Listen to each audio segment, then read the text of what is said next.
আমার এ ধূপ না পোড়ালে গন্ধ কিছুই নাকি ঢালে, আমার এ ধূপ না পোড়ালে গন্ধ কিছুই নাকি ঢালে, আমার এ দীপ না জ্বালালে দেয় না কিছুই আলো। এই করেছো ভালো নিঠুরকে নিঠুরকে, এই করেছো ভালো। শুভ সন্ধ্যা। খুব বিশ্বাস থেকে কথাটা বলার চেষ্টা করলাম। আজকে কলকাতা শহরে লকডাউনের প্রথম দিন, নানা কাজে যখন ব্যস্ত থাকি তখন ভাবি কখন সময় পাবো আপনাদের সঙ্গে বসবো, একটু টিউটোরিয়াল বানাবো, রবীন্দ্রনাথের গান নিয়ে আলোচনা হবে। কিন্তু আজকে আমার বলতে নেই বেশ ভয় করছে। কলকাতা শহরে যে জায়গাটায় আমার বাড়ির একদিকে মেডিকেল কলেজ এনআরএস, আরেকদিকে আমাদের আইডি হসপিটাল, একদম বড় রাস্তার ওপরে ফ্ল্যাট।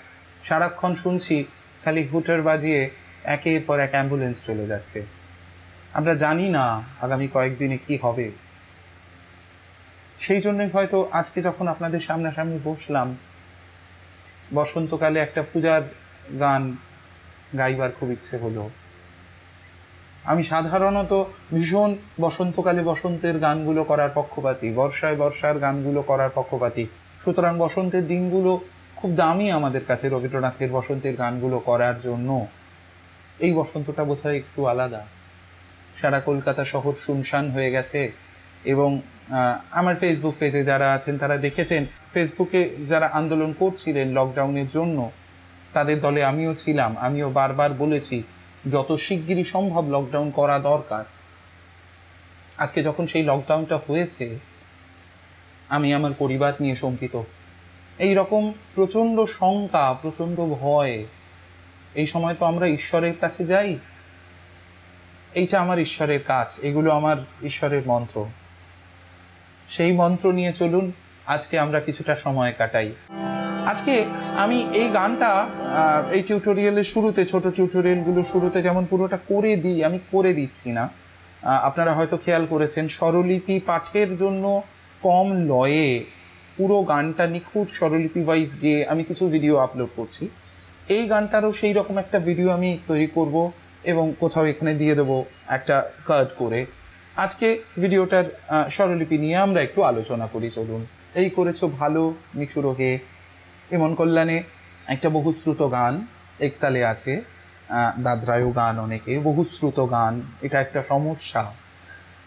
বহুশ্রুত গান যেমন আমাদের চট করে উঠে যায়, গানটা অনেকটা শোনা আছে, কানে আছে, মাথায় আছে, সেই রকম আরেকটা খুব ভয়ের জায়গা হচ্ছে এই গানগুলোতে বহু ক্ষেত্রে দেখা যায় আমাদের ভীষণ ভুল সুর, স্বরলিপি বহির্ভূত সুর কানে বসে আছে। গানটা শেখাতে গিয়ে দেখেছি সেই সুরগুলো সরিয়ে স্বরলিপির সুরটা মাথায় বসিয়ে দেওয়া, সেটা একটা বিরাট চ্যালেঞ্জ হয়ে দাঁড়ায়। আজকে সেই চেষ্টা খানিকটা করি।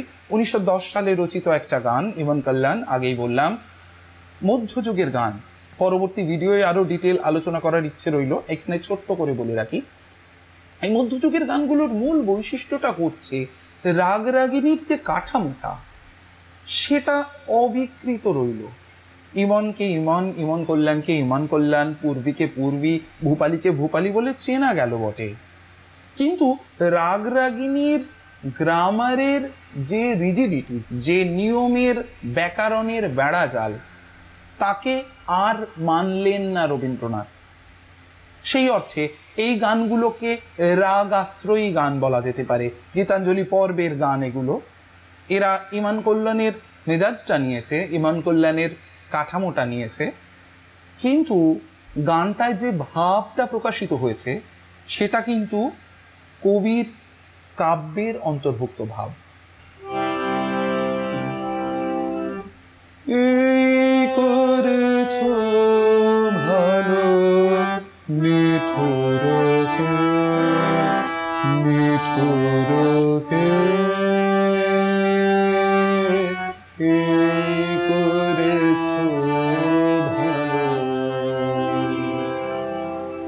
প্রথম যে দিকটাই খেয়াল রাখতে বলবো সেটা হচ্ছে এই লাইনটার স্ক্যানিং। অধিকাংশ মানুষ আমরা এই লাইনটাকে ভুল স্ক্যান করি। এই করেছো ভালো, নিঠুরো হে, নিঠুরো হে, এই করেছো ভালো। সব সময় মনে রাখবো, আমি যদি গানের কাব্যকে কাব্য হিসেবে পড়ি, আবৃত্তি করি, তাহলে যে স্ক্যানিংটা হবে গানেও সেটাই ঠিক স্ক্যানিং। একবার ভেবে দেখুন, এই কবিতাটা যদি আমি আবৃত্তি করতাম কোথাও, আমি কখনো কি করতাম এই করেছো ভালো নিঠুরো হে, নিঠুরো হে, এই করেছো ভালো? এটা তো অর্থবহ হলো না। তাহলে এই করেছো ভালো, নিঠুরো হে, নিঠুরো হে, এই করেছো ভালো, গানেও যেন সেই কাঠামোটা বজায় থাকে। চলুন আরেকবার করি। এই করেছো ভালো, নিঠুরো হে, নিঠুরো হে, এই করেছো ভালো। আরেকটা খুব খেয়াল রাখার মতো জায়গা হলো, প্রথম স্বরটা অধিকাংশ ক্ষেত্রে আমরা পাসা লাগাই। এই করেছো, এই সুরটা পরে আছে। প্রথমবারের এই এর স্বরটা হচ্ছে সোজা চড়ার সা। এই এই, এটা পরে, এটা এখানে নয়। এই করেছো ভালো, দম, নিঠুরো হে, গা থেকে সোজা সাই আসা, নিঠু, এই রেটা আমাদের ভীষণ লেগে যেতে চায়। এটা কিন্তু স্বরলিপি বিচ্যুত হলাম আমি। নিঠুরো হে, নিঠুরো হে, এইখানে শুদ্ধ রে স্পর্শ দিয়ে পা, হে, একদম 1 2 3 4 5 ষষ্ঠ মাত্রায় গিয়ে আমার তীব্র মায় নামা, হে, এতটা টেনে রাখতে হবে। ইমন কল্যাণ, ইমন কল্যাণের বৈশিষ্ট্য হচ্ছে ইমনের মতো রাগটা চলন হঠাৎ হঠাৎ এক একটা শুদ্ধ মধ্যম এসে আমাদের রেশটাকে ভেঙে দেয়, একটা অন্য আমেজ নিয়ে আসে। হে, এতক্ষণ শুদ্ধ মধ্যম লাগেনি, এই তীব্র মধ্যম লাগানোর পরেই গা থেকে শুদ্ধ মা, এই করেছো ভালো। চলুন পরের লাইনে যাই। এমনি করে হৃদয়ে মোর তীব্র দহন জালো, নিঠুরো হে, নিঠুরো হে, এই করেছো ভালো। দেখাতে দেখাতে যাই।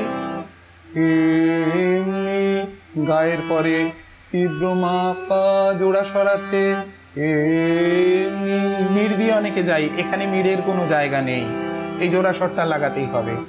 এমনি করে হৃদয়ে মোর, তীব্র মা থেকে পা, তীব্র মা থেকে শুদ্ধ গা, শুদ্ধ ধায়ের স্পর্শ লাগিয়ে ফেলি অধিকাংশ মানুষ, সেটা কিন্তু ভুল। হৃদয়ে তীব্র সা থেকে শুদ্ধ গা, অনেকেই এই স্বরটাকে মিরে যান। গায়কের দিকে একটু কথা বলি, অনেকেই এই স্বরটাকে মিরে লাগান, তীব্র দহন। আমি পক্ষপাতী নই, আমি এই চড়ার শুদ্ধ গাটাকে স্ট্রেট নোটে লাগানোর পক্ষপাতী। সেটা কঠিন, কিন্তু সেটা যদি লাগাতে পারি তাহলে তীব্র কথাটা তীব্রতাটা থাকে। আমি যদি মিড় দিয়ে দিই তাহলে তীব্র কথাটার মধ্যে আর তীব্রতা থাকে না। রবীন্দ্রনাথের গানের গায়কের মূল গাইডলাইন কিন্তু এটা, কাব্যের অন্তর্গত যে ভাবটা রয়েছে সেই ভাবটাকে আপনাকে প্রকাশ করতে হবে আপনার গান গাওয়ার মধ্যে দিয়ে। আরো স্পেসিফিক্যালি বলতে গেলে গান বলার মধ্যে দিয়ে।